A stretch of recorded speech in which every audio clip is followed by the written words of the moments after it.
राम राम। मैं आपको मिलवाना चाहती हूँ ऐसे खास मेहमान हुए, और ये फौजी रिटायर्ड है, हमारे देश की सेवा करके आए हैं।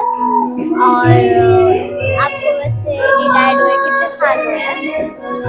मुझे 3 साल हो गए रिटायर होके। मैं 2022 जुलाई में रिटायर हुई थी और उसके बाद में मैं हिमाचल में आ गई हूँ। हाँ, आप दरअसल हिमाचल से ही हो? नहीं, मैं हिमाचल से नहीं हूँ। मैं हूँ तो दिल्ली से, लेकिन दिल्ली में रहना पसंद नहीं कर रही। हिमाचल प्रदेश सुंदर है, आपका प्रदेश ज़्यादा सुंदर है, तो मैंने सोचा कि भाई यहीं रहते हैं, बाकी का जीवन यहीं बिताएंगे। और आप अपना सज के आए हो, आपका कोई प्रोग्राम है आज? हाँ, आज गुरु पूर्णिमा के उपलक्ष्य में यहाँ देव सदन में एक कार्यक्रम है, और मैंने पिछले 1 साल से मेरे पड़ोस में ही एक डांसर मुझे मिल गई थी जो मेरी गुरु हैं, ममता ठाकुर जी। उनसे डांस सीखना शुरू किया, तो उन्होंने बोला कि आज गुरु पूर्णिमा है, आप अपना एक कुछ डांस दें, तो फिर मैंने सोचा आ जाती हूँ। मुझे बचपन से शौक था डांस का, लेकिन फौज में आने की वजह से, सर्विस करने की वजह से मैं डांस नहीं कर पाई। तो सोचा अब रिटायर हो गए तो मिल गया, मुझे मौका भी मिल गया ममता जी की वजह से। तो फिर मैंने सोचा कि भाई मैं इस चीज़ का फ़ायदा उठाऊंगी और अपना शौक भी पूरा करूंगी। हाँ, आप आज पहली बार डांस कर रहे हो? मैंने एक दिन पहले भी कहीं पर रॉरिक आर्ट गैलरी में अपना एक प्रस्तुति दी थी। फिर उसके बाद में मैं बस प्रैक्टिस कर रही थी। अब तो सीख ही रही हूँ ना, बहुत मुश्किल होता है ना इस एज में सीखना, लचक नहीं रहती, कुछ नहीं रहता, तो थोड़ा टाइम लग रहा है मुझे सीखने में। लेकिन आज मुझे मौका मिल गया देव सदन में अपनी वो देने का, तो फिर मैं दे रही हूँ। और जैसे आप बोलते हैं मुझे डांस का शौक है, मतलब आपको मतलब ज्यादा कौन सा डांस पसंद है, जैसे लोकल, कथक वैसे? मुझे तो कोई भी डांस करने का शौक था, लेकिन ना डांस करते टाइम ऐसे अच्छा नहीं लग रहा था कि कोई देखेगा, या खुद को ही नहीं अच्छा लग रहा था। तो सोचा मैंने कि एक प्रॉपर डांस सीखते हैं, जिस जो प्रोसेस से सिखाते हैं, तो फिर उसमें हम क्लास की तरह अटेंड करेंगे ना, तो इसलिए फिर मैंने सोचा कथक से शुरुआत करते हैं। और कथक थोड़ा इजी भी, मतलब बोलते हैं इजी, लेकिन मुझे तो बड़ा मुश्किल लगता है भाई, मुश्किल है। तो सीख रही हूँ मैं अब धीरे धीरे।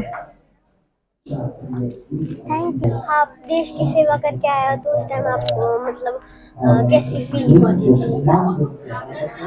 फीलिंग तो बहुत गर्व की फीलिंग होती थी कि भाई हाँ, हम लोग भी देश के लिए कुछ कर रहे हैं। एक्चुअली मैं तो हेल्थ फील्ड से हूँ, तो जो लोग बॉर्डर से आते हैं, परेशान होकर आते हैं, उनका ध्यान रखते हैं, तो बहुत अच्छा लगता था कि हम किसी के काम आ रहे हैं। और फौज में रहने से एक प्राइड फीलिंग तो होती है। तो पिछले कितने साल मैंने कम से कम भी, अगर मेरा ट्रेनिंग पीरियड भी मिलाऊं तो 35 साल फौज में बिताए मैंने। और आप कहाँ कहाँ गए हो वैसे फौज में? ऑलमोस्ट पूरा इंडिया ही मुझे फौज ने इस चीज़ की वो दी। फौज ने मुझे घुमा दिया, सोचो। तो मैंने पंजाब से शुरू किया, पंजाब गए, पंजाब के बाद में पोर्ट ब्लेयर गए, पोर्ट ब्लेयर के बाद में फिर मैं यूपी की तरफ मेरठ में गई, फिर मैं सिलचर आसाम की तरफ गए, जोरहाट में, फिर गुजरात में, फिर हिमाचल में, और दिल्ली में। तो ऐसे बहुत सारे स्टेशंस हो गए मेरे कंप्लीट। तो आपको मजा आता था उनमें? हाँ, अच्छा लगता था। मुश्किलें तो आती हैं देखो हर एक चीज़ में, कि भाई आपको फैमिली भी चलानी है, आपको फौजी हिसाब से काम भी करना है। मुश्किलें तो हैं, लेकिन ठीक है। अब जब सोचती हूँ तो सोचती हूँ कि बहुत अच्छा जीवन गया।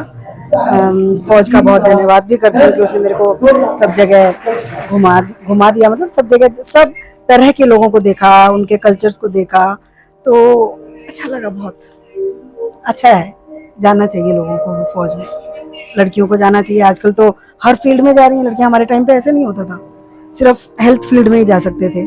अब तो बॉर्डर पे जा रही हैं, पायलट बन रही हैं, सब बन रही हैं, तो बहुत अच्छा है।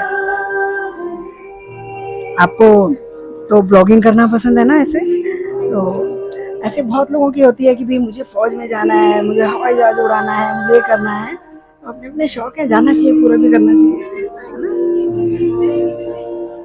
और जो मेरे दादाजी है वो अभी फौज रिटायर होके आए हैं, अब तो इस दुनिया में नहीं है पर। अच्छा, बहुत अच्छा। तो आपको तो फौज के बारे में मालूम है, दादाजी ने बहुत सारी कहानियां सुनाई होंगी, तो बहुत ही बढ़िया है। और आपने भूल गई। बड़े लोग फौज में थे। हमारे जो बैकग्राउंड 4 पीढ़ियाँ के लोगों पहले से फौज में थे। अरे बहुत सी बात है, 4 पीढ़ियों से थे, बहुत अच्छा है। और आपने इतनी छोटी होकर के, देखो मैं भी आपका इंटरव्यू ले सकती हूँ ना, कि आपने इतनी छोटे होकर के कैसे सोचा कि ब्लॉगर बनने के लिए? मेरे पापा करते थे तो मैंने सोचा मेरे को भी करना चाहिए। अरे बहुत अच्छा, इसी उम्र में करोगी तो बहुत ऊपर जाओगी। और मतलब मैं तो इतनी छोटी ब्लॉगर को से पहली बार ऐसे कुछ इंटरव्यू में बात कर रही हूँ। बहुत अच्छा लग रहा है मुझे तुम्हारा। चलो ठीक है,